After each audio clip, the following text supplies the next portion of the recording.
I remember I had a debate with an Israeli spokesperson who said, "You're wrong about Israel. Come visit Israel and we'll show you the truth." And so I said, okay, I'll see the truth for myself. I went in 2016 and wow, it was a transformative, life-changing trip. Everything that I thought I knew was actually much worse than I had even thought. I spent 4 weeks traveling all across the West Bank, small villages, refugee camps. I stayed in the Balata refugee camp, Aida refugee camp.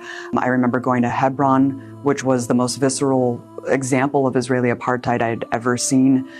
And then, of course, going into the borders of 48 was just the absolute dichotomous opposite. I mean, you know, spending several weeks with Palestinians, hearing their hearts poured open. I mean, the most beautiful, welcoming, gracious people I've ever met in my life. And no one ever said anything remotely racist. No one said anything remotely anti-Semitic. Okay. And it was just the opposite of the narrative that we've been told our whole lives. Now going into the borders of 48, the racism and bigotry was visceral. It was palpable to the point where I couldn't even bear to be there for more than a couple hours. I mean, I didn't even want to spend money there because I was so disgusted. Okay. There's a reason why Americans are not shown what Israeli society thinks and believes on camera. Okay. We're only shown a very sanitized version of what Israeli society thinks and believes because they handpick spokespeople with American accents to speak to Americans. And, you know, I went around Jerusalem for a few hours and interviewed Israelis, and the results were quite shocking.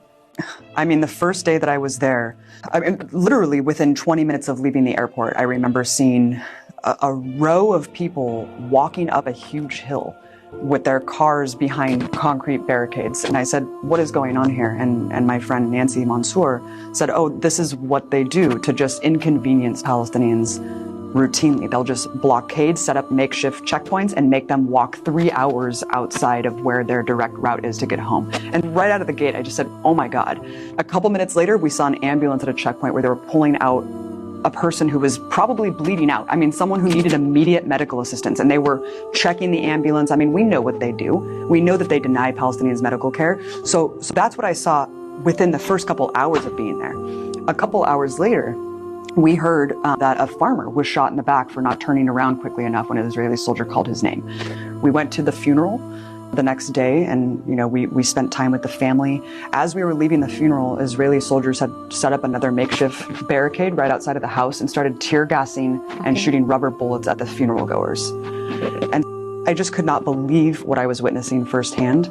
I mean, the stories are endless of just being there a few weeks. Going through Kalandia checkpoint, there was an elderly man with arms raised walking toward the security gate, and they just opened